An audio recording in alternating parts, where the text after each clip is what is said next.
Palabra Fiel presenta un despertar en la palabra.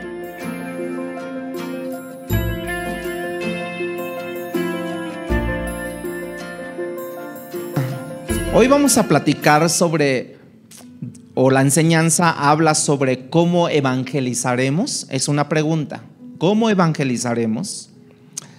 Hay un pasaje de la Biblia que se encuentra en Hechos capítulo 3, ya lo leímos hace un par de meses, ¿no? Y hoy lo quiero volver a leer porque eso nos da a entender cómo nosotros deberíamos de evangelizar. Y Hechos es una gran muestra cómo nosotros deberíamos de hacerlo. Voy a leer del capítulo 3, versículo 1 al 9.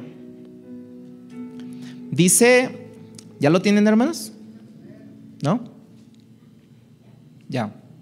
Ok, dice, Pedro y Juan subían juntos al templo a la hora novena, la de la oración, y era traído un hombre cojo de nacimiento. Fíjense, ahí está parte número 1. Traían a una persona de nacimiento. No había tenido el problema en un momento dado en la vida, sino de nacimiento. O sea, ¿qué quiere decir? Que no sabía qué era caminar, no sabía qué era mover los pies de una manera así común como lo hacemos cuando caminamos. A quien ponían cada día a la puerta del templo que se llamaba La Hermosa, para que pidiese limosna de los que entraban en el templo. Para ese entonces eran multitudes los que entraban en ese templo, y más cuando eran las fiestas, por ejemplo el Pentecostés, que llegaban de todos los territorios, llegaban, entonces ese era el gran botín para él entonces, ¿no? Este versículo 3, o sea, este cojo, cuando vio a Pedro y a Juan que iban a entrar en el templo, ¿qué les rogó? Que le diesen limosna, dinero. Pedro, con Juan, fijando en él los ojos, le dijo, míranos. Yo creo que pedía de una manera despectiva la persona, ¿no? Limosna, limosna, limosna. Y nunca, ¿no? Nunca viendo directamente los ojos de las personas. Bueno, a lo mejor él pedía así porque, pues, para que no se le fuera ningún cliente, ¿no? Quien cachara, ¿no? Pero quien llamó la atención de él fue Pedro y Juan. Y entonces cuando Pedro y Juan lo vieron, o sea, les llamó la atención que había un cojo. No creo que haya sido la primera vez tal vez que lo hayan visto. No creo que haya sido la primera vez que él haya ido al templo a pedir limosna. No creo. La intención es que Pedro dice que fijando en él los ojos, le dijo algo bien importante, que es: míranos. O sea, es una parte que uno como receptor tendría que hacer. Es como yo les digo, pongan atención. Entonces, ¿usted qué hace? No, creo que abre más los ojos, como que yo quiero decirles a ustedes, capten mi atención. Y es lo que hace Pedro y Juan, ¿no? Y Pedro le dijo, míranos. Entonces él, el cojo, les estuvo atento. Es lo que trato de decir. Esperando recibir algo de ellos. O sea, como diciendo, sí, ¿no? O sea, ¿no? O sea, esperando recibir algo de él, ¿no? Mas Pedro le dijo, oh, cuál decepción, ¿no? Para él, cuando le dijo, no tengo plata ni oro. Cuando tú escuchas eso y que es tu forma de vivir en este momento para el cojo, cuando tú escuchas esta primera impresión, no tengo plata ni oro, ¿qué es lo que te llega a tu mente así como un flashazo? Entonces, ¿para qué quieres que te mire? Entonces, ¿para qué quieres atraer mi atención hacia ti si me estás declarando que no tienes plata ni oro? Es importante esto. Y luego les dijo, ¿qué versículo estamos? 6. Ah, sí, cierto. No tengo plata ni oro, pero lo que tengo te doy. O sea, dijo, oh, Tal vez trae un agua purificada, trae una torta allí en su saco, otra vez trae esto. O sea, pudo tener una esperanza, porque ya le había declarado que no había money, cash. No había. Pero posiblemente había una torta de higos, posiblemente había una agua, posiblemente traía un vinito, no sé. Pero le dijo: no tengo oro ni plata, pero lo que tengo te doy. En el nombre de Jesucristo de Nazaret, levántate y anda. Y tomando la mano derecha, le levantó. O sea, vean, no solamente le dijo, sino lo incentivó físicamente a que levantara a él. Dice que tomándole por la mano derecha, le levantó, y al momento se le afirmaron los pies y tobillos. Es lo que yo decía hace ratito, ¿verdad? ¿Que no tendrá Dios el poder? Sí. Para algunos hay procesos que hay que llevar, lineamientos que hay que tener, tiempos que hay que esperar. Para otros es isofacto. Esto, como él, ¿no? Dice que en el momento se le afirmaron los pies y los tobillos. No sé si tal vez por ser cojo tenía deformidades en los tobillos. Tal vez sus plantas no estaban ni tan siquiera mejor derechas. En ese momento hubo un enderezamiento, una afirmación en los tobillos, una solidificación dentro de sus huesos para que soportaran su cuerpo, ¿no? Y dice, versículo 7, y tomándole por la mano derecha le levantó, y al momento se le afirmaron los pies y los tobillos, y saltando. O sea, no solamente dijo voy a probar, no, sino que dijo pues lo que pase, ¿no? O sea que si hay que desmoronar estos huesos, porque ¿cuándo había saltado? Nunca había saltado él. Dice entonces, y saltando se puso en pie y anduvo, y entró con ellos en el templo, andando y saltando y alabando a Dios. Y hay algo sorprendente allí, que siempre cuando Dios obra, como lo cantamos en esta mañana, tu gloria está aquí, tu gloria llenando mi ser, ¿no? Tu santidad, tu majestad me hace rendirme ante tus pies. Entonces dice versículo 9, y todo el pueblo le vio andar y alabar a Dios. Ahora voy a pasar al versículo 11. Y teniendo asidos, ahora en un momento dado este cojo pues sí saltó, sí brincó, pero en un momento dado toma a Pedro, dice, y teniendo asidos a Pedro y a Juan. O sea, tómenme de una mano cada quien, ¿sí? Tómenme de una mano cada quien el cojo que había sido sanado. Todo el pueblo atónito, dice que concurrió a ellos al pórtico que se llamaba Salomón. Ya había recorrido un pórtico, porque el otro, ¿cómo se llamaba el otro pórtico? La Hermosa. Y ahora estaba ¿qué? En el Salomón. Fíjense, entonces ya se había echado una caminadita. No sé cuántos metros representa esa caminadita, pero por lo menos dice que había entrado saltando, ¿no? Alabando al Señor. Y todo el pueblo estaba con él. Quedaron ellos impresionados por la situación de que, oye, si era el cojo que estaba allí.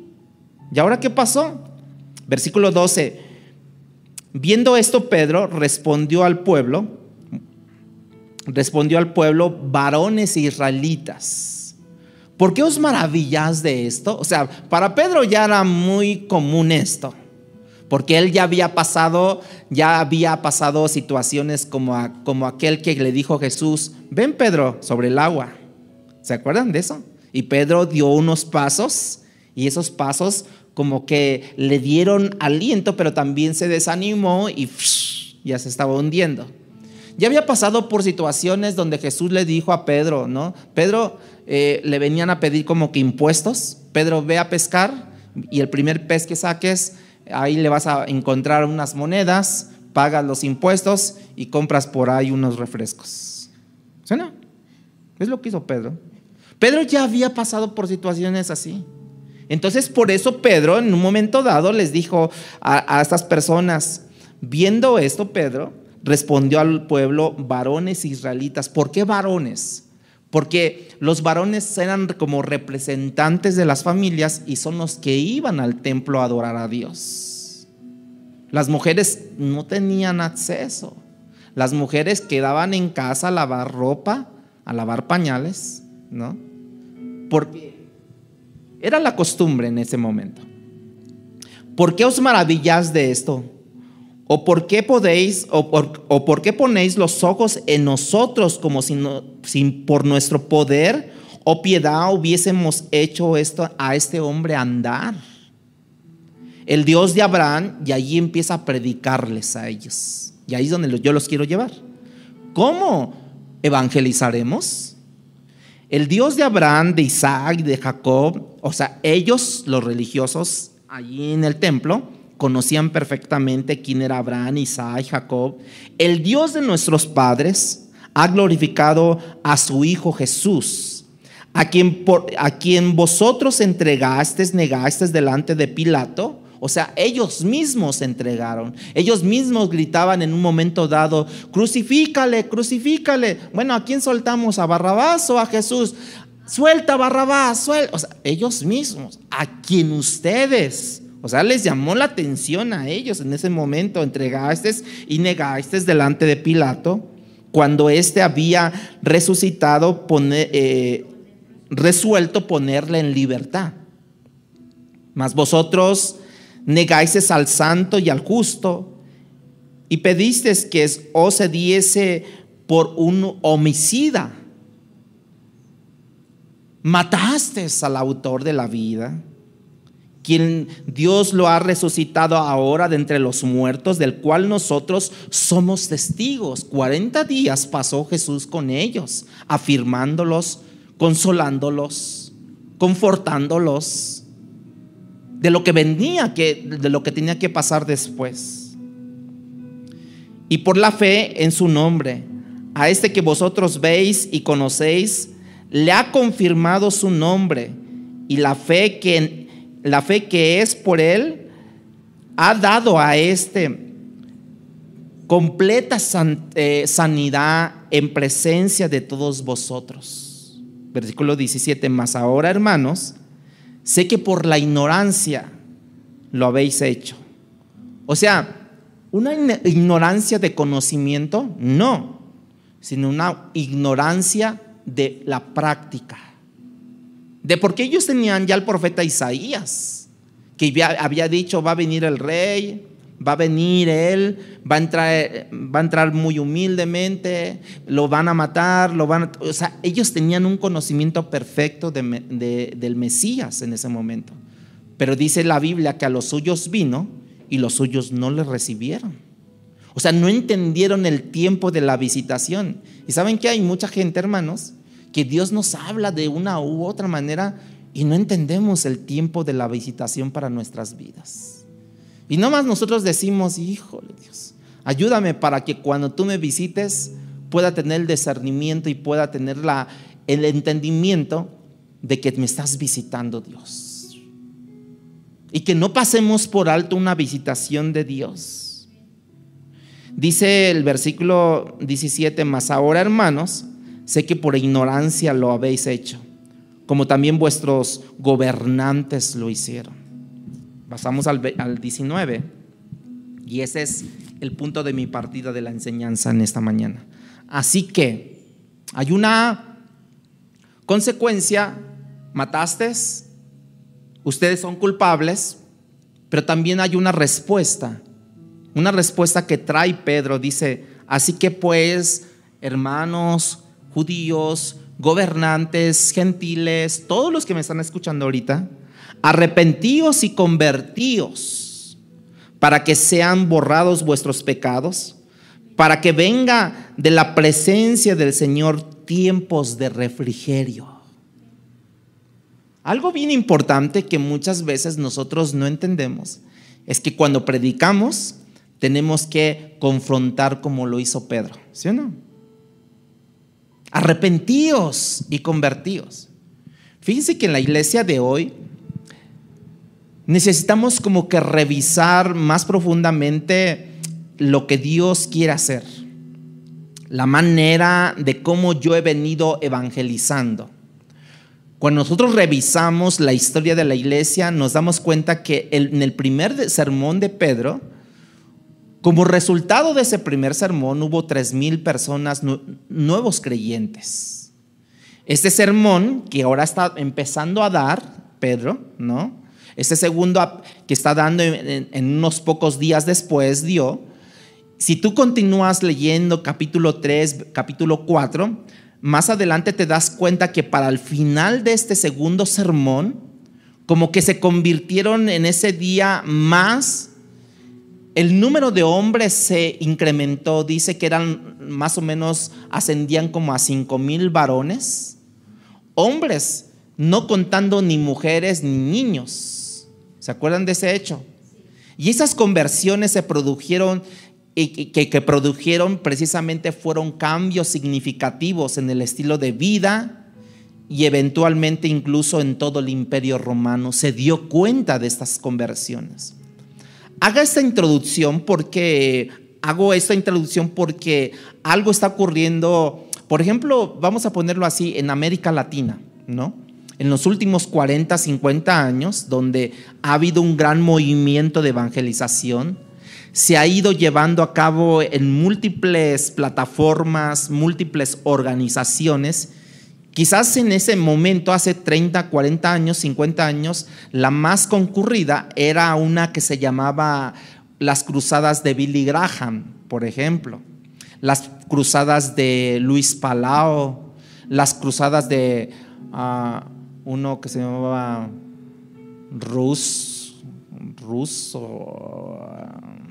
no me acuerdo su nombre, ¿no? Gigi Ávila, ¿no? Que llenaban estadios. Se nos dice que, para poder entender esto, se nos dice que de otra manera estas personas que creían en Cristo, esta conversión, este crecimiento en el movimiento protestante en América Latina, se nos dice que esta tasa de conversión, o sea, de los que se convertían, triplicaba la tasa de natalidad que había en ese entonces. En otras palabras, cada 24 horas había más cristianos, o por lo menos más evangélicos, o por lo menos más que se pronunciaban, que niños naciendo. Nos preguntamos cómo es posible que nosotros tengamos un continente, o por lo menos así yo lo entiendo, evangelizado, pero que también tiene más homicidios, más asaltos, más robos, más violaciones, mayor inmoralidad, ¿no?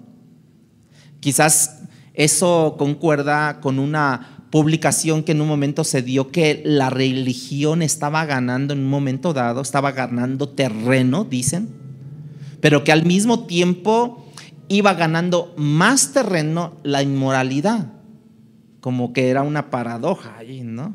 Por ejemplo, Guatemala, que se dice tener el 60% de evangélicos, tiene los índices más altos de robo, crímenes, violaciones y demás cosas. De robos, por lo menos yo sí puedo decir eso, ¿no? Porque cuando fui me asaltaron, ¿no? Se dice, ¿cuál es la diferencia entre la iglesia de hoy, que crece supuestamente 3 veces a la tasa de natalidad en toda esta área de América Latina? ¿Cómo es que la iglesia no puede ver los cambios sociales que vio la iglesia de los años pasados, cuando Pedro predicó y se convirtió en 3,000? Segundo, predicó Pedro y 5,000, sin contar niños, ya llevaban 10,000, no sé cuántas personas ya llevaban. Y se vio totalmente el cambio social en esos tiempos. Y yo creo que nosotros, al hacernos esta pregunta, ¿cómo evangelizaremos?, es que lo que está pasando con la iglesia, la realidad es cómo se predica el evangelio. Enfatizo eso porque la iglesia actualmente se les dice, si te invitan a predicar, te dicen, ok, lo invitamos a predicar, pero no hable del infierno, pero no hable de los pecados, no hable de la homosexualidad porque hay un grupo aquí que es homosexual. No hable del lesbianismo porque hay un grupo que son de las feministas, son lesbianas, ¿no? No hables de los pecados inmorales porque cree que aquí hay mucho que vive con otra esposa que no es la suya. No hable del aborto, no hable de todo eso, ¿no? La iglesia no enfatiza, no hace, no predica. Quizás lo que Pedro en un momento dado predicó. Y para empeorar las cosas, aún aquellas campañas evangelísticas que no produjeron, incluso Billy Graham lo dijo, miren, de verdad que sí, llegan muchos, pero son muy limitados los convertidos. Pasan muchos, levantan muchos sus manos para recibir a Cristo, pero son limitados los que están ahí. Pues algo, como en un trabajo donde yo estaba, que ellos decían, por 10,000 volantes que repartan, con uno que venga, nos damos por bien servidos. 10,000 volantes. ¿Cuántas manos no se levantan de decir, ¿cuántos quieren seguir a Cristo? Amén. Y a la hora de empezar la marcha, caminar con Cristo, ¿cuántos te siguen? Y uno dice, por lo menos uno que me siga, ¿no? Ándale, esposa, vámonos. No han producido los cambios que se vieron o que se hubieran querido ver en ese entonces. Ahora han sido sustituidos por las campañas evangelísticas, sino por campañas ahora también de sanación, ¿no? De liberación de los demonios. Y los famosos maratones de televisión que se la pasan pidiendo dinero para hacerlos más prósperos. ¿Los han oído ustedes esos maratones? Obviamente eso va a producir resultados peores, hermano. Obviamente no hemos expulsado tantos demonios para mejorar la sociedad. Y hoy en día nosotros estamos en graves problemas como iglesia, porque hay algo que la iglesia de antaño hizo y que nosotros no hacemos, que predicó y que nosotros no predicamos. Y hubo una manera de cómo lo hicieron ellos. Estas campañas de sanación son famosas, hermanos, son famosas en los 80s, en los 70s, en los 90s y actualmente. Pero noten el texto de hoy. La sanación que ocurre no ocurre en medio de una campaña de sanación, sino en un día como cualquier día, hermanos. Yendo Pedro y Juan al templo en un lugar donde la gente se reunía a orar, fue a la hora novena, ¿no? Donde ellos podían predicarles a ellos. Y entonces, de camino que iban a la prédica en ese momento, aparece un enfermo que Dios, yo lo pongo así, que Dios soberanamente decide sanar. Y esa sanación ocurre exactamente de la misma manera que ocurrió en los milagros de Jesús, en un contexto de predicación, hermanos. Aparecían enfermos, aparecían endemoniados, eran sanados, eran liberados, pero nunca fue el énfasis ni la sanación, ni la liberación para Jesús, nunca fue eso. Prioritariamente estaba en la predicación de la palabra. Y en ese contexto de la predicación se daban las circunstancias donde Dios obraba sobrenaturalmente, hermanos. Hoy en día, esa es la manera como lo hacemos. La predicación hoy en día en muchos lugares no es el tema de énfasis, sino en las campañas de sanación, en la prosperidad, en los milagros, y decimos viernes de milagros. ¿no? Y de liberación. No te quedes sin tu milagro, ¿no? Por todo eso usted lo ve en los anuncios de las 12 de la noche, en las televisoras, ¿verdad? Como si Dios fuera programable. Dios, vamos, vente, vamos a hacer unos milagros el día viernes, tú y yo. Dios es improgramable, hermanos. Y Dios hace cuando Él lo quiere y como Él lo quiere. Él lo hizo ayer, lo puede hacer hoy y lo va a seguir haciendo cuando Él le plazca, porque Él es Dios, hermanos. Pero te das cuenta cómo las cosas han ido cambiando. Vemos a un Pedro una y otra vez arremetiendo contra el pueblo de su pecado, de lo que hicieron ellos, confrontándolos de lo que hicieron con su realidad, ¿no? Y cuando tú comienzas con esta confrontación, Pedro y Juan van al templo, encuentran a este paralítico, lo agarran de la mano, le dicen, levántate y anda, y comienza él a caminar, a saltar, yendo en el templo, irrespetuoso para ese momento. Y el texto dice que de repente que la multitud pues vio tanto algarabío que fue corriendo. Lo vimos en la puerta de la Hermosa y ahora está en el pórtico de Salomón. O sea, ¿cómo lo hizo este señor, no? O sea, que este paralítico todavía lo estaba agarrando en ese momento Pedro y Juan, ¿no? Y ahí estaba asido este paralítico con ellos. Toda la multitud, todos vinieron al pórtico de Salomón a ver lo que había hecho.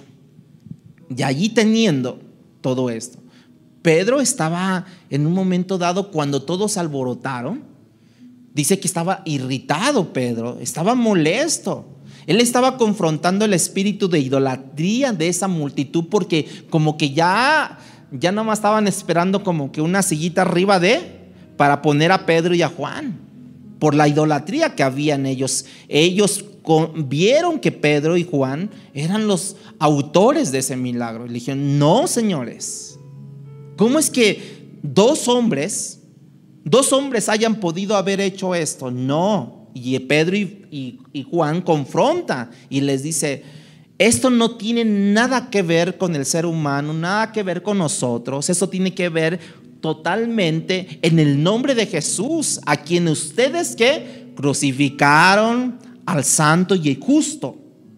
Y los empieza a confrontar. Este hombre que ahora ustedes ven parado aquí, antes era paralítico y ahora no lo es. Ahora este hombre ha sido sanado, pero por el nombre de aquel que ustedes han matado, por el nombre de que ustedes han hecho oprobio sobre su vida. Y notemos cómo Pedro no se atribuye un título de apóstol o de sanador, ¿no? Como muchos lo hacen, ¿no? Que va a venir el hermano Nachito, ¿no? ¿Verdad? Va a venir y va a sanar a la gente y todo. Y pues bueno, si tuviera a lo mejor ese don, les aseguro que sí juntaría aquí bastante gente. Simplemente apuntan todo esto inmediatamente a la persona que causó el milagro. Y les dice: este milagro ha sido hecho por alguien que ustedes han vituperado, han matado, han elegido mal, ¿no? Es el nombre de Jesús que ha fortalecido los tobillos endebles, ha fortalecido, ha traído fuerza a sus plantas de sus pies para que se ponga de pie, y no solamente que se ponga de pie, sino que salte, que entre danzando, que entre gritando, que entre alabando, que entre glorificando, que entre sobre todas las cosas alabando al Señor. Después de que Pedro pasó todo esto, les deja bien claro quién es el que ha producido esta sanidad, hermanos. Y lo hizo Dios. Ese tipo de predicación que produjo en un momento Pedro, 3,000 nuevos conversos en el primer sermón, y para el final del segundo sermón ya eran 5,000. Hubo una tremenda cosecha, hermanos. Tremendos frutos como resultado de la misma. Y esa predicación produjo vidas transformadas. Pero notemos en el versículo 19, como lo dije, cómo termina Pedro diciéndolos a ellos. ¿De quién aprendió a predicar de esa manera Pedro? ¿Quién fue quien le dio esa idea, esa grandiosa idea a Pedro? Esa es la manera como se debe de presentar el evangelio. Por ejemplo, yo pienso que a lo mejor lo vio de Juan el Bautista.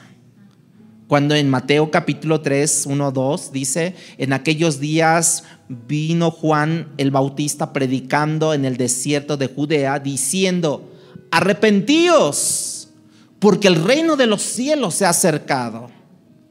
En el versículo 8 dice: hacer pues frutos dignos de arrepentimiento. O sea, te pido que te arrepientas, pero también te pido que des frutos de ese arrepentimiento. Porque es muy fácil decir, ¿verdad? Es muy fácil decir: me arrepiento y me levanto haciendo lo mismo. No, me arrepiento y doy frutos de mi arrepentimiento, dignos de arrepentimiento.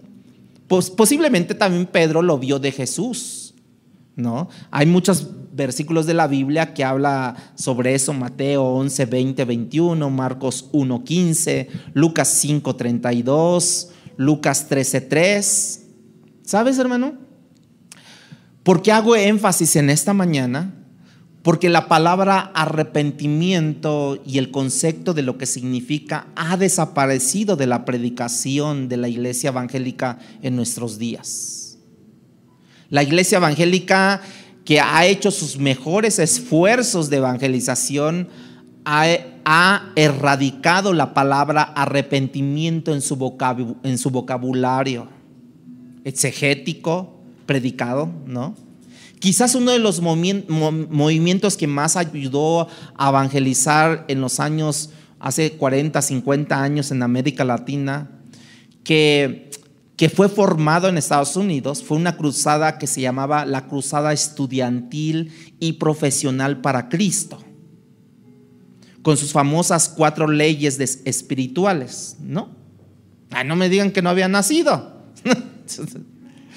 Pero que ellos no produjeron la mayoría de los casos arrepentimiento.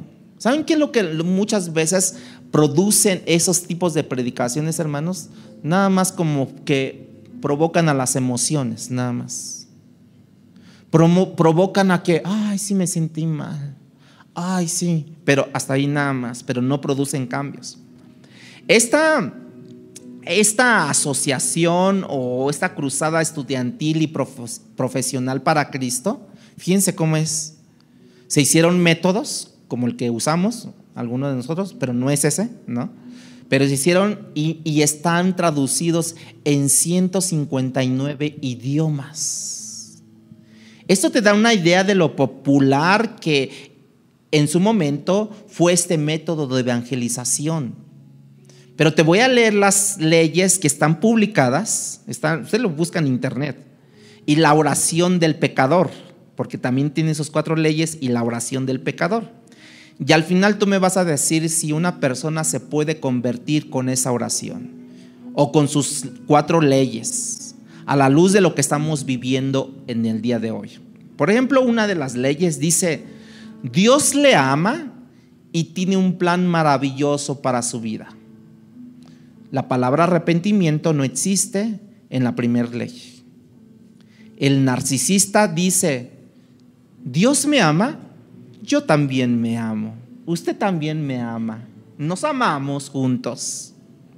Es lo que dice el narcisista. Se ve en el espejo y dice: oh, qué guapo soy. No, es el narcisista.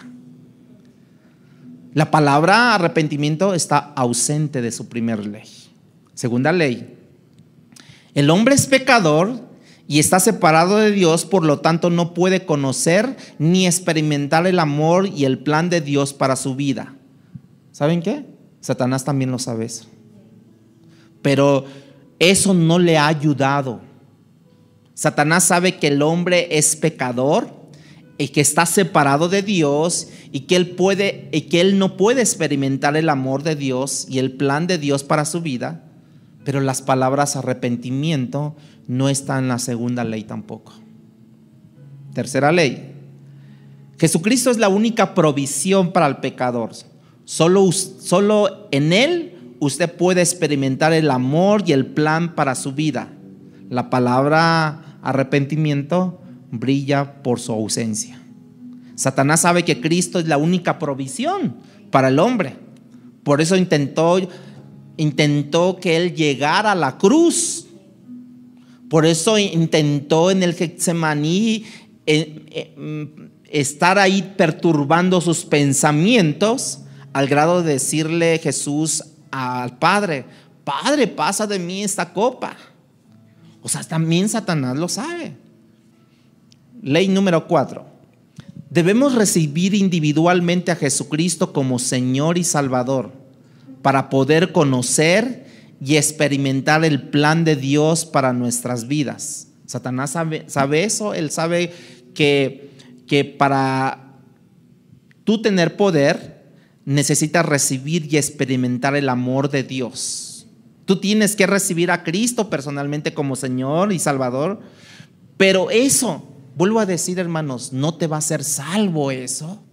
La palabra arrepentimiento está ausente en la primera, en la segunda, en la tercera, en la cuarta ley. Lo que sí está presente en las 4 leyes es que Dios me ama. Eso sí está presente, pero nunca la palabra arrepentimiento. Esa es la oración que acompañan las 4 leyes espirituales de este movimiento de evangelización. Escuchen, dice: Señor Jesucristo, eso es lo que es la oración. Gracias porque me amas. Vuelvo a decir, gracias porque me amas y entiendo que te necesito. Te abro la puerta de mi vida y te recibo como mi Señor y Salvador. Ocupa el trono de mi vida y hazme la persona que tú quieres que sea. Fíjense, gracias por perdonar mis pecados. ¿Y cuándo se arrepintió? ¿Cuándo se arrepintió en esta oración? ¿En base a qué arrepentimiento tú me pides perdón? ¿Tú me estás dando gracias por perdonarte antes de arrepentirte? Fin de la oración. Gracias por haberme entrado en mi vida y por escuchar mi oración según tu promesa. Amén. ¿Cuándo hubo arrepentimiento en la oración? ¿Y qué decía Pedro? Arrepentíos y convertíos. Juan el Bautista dice: den frutos dignos de arrepentimiento. Creo que no, que nos está fallando a nosotros. Compara eso al primer sermón de Pedro: arrepentíos y ser bautizados. Compara el segundo sermón de Pedro: arrepentíos y convertíos. Compara la predicación de Juan el Bautista: arrepentíos y dar frutos de arrepentimiento. Compara con eso la predicación de Cristo: arrepentíos y creer en el Evangelio. Compara eso con la predicación de Pablo cuando él está explicando al rey Agripa que los gentiles tienen que arrepentirse. Compara eso con la confrontación de Cristo a sus 7 iglesias en el Apocalipsis: arrepiéntanse, si no vendré y quitaré el aceite de su candelero, o sea, moveré todas las cosas. La palabra que está ausente en la predicación hoy, actualmente, en la evangelización de hoy, en esos tiempos: arrepentidos y convertidos. Quizás ahora entendemos por qué el continente se vuelve más evangélico, pero a la vez más inmoral al mismo tiempo. Se vuelve aún más violento, más homicida, pero más evangélicos. Quizás ahora entendemos por qué no vemos vidas cambiadas. ¿Por qué? Porque no hay frutos dignos de arrepentimiento. Arrepentíos y dar frutos de arrepentimiento. Palabra Fiel presentó Un despertar en la palabra. No olvides buscarnos en Facebook y YouTube como Iglesia Palabra Fiel CDMX y seguir las transmisiones por Zoom de cada domingo.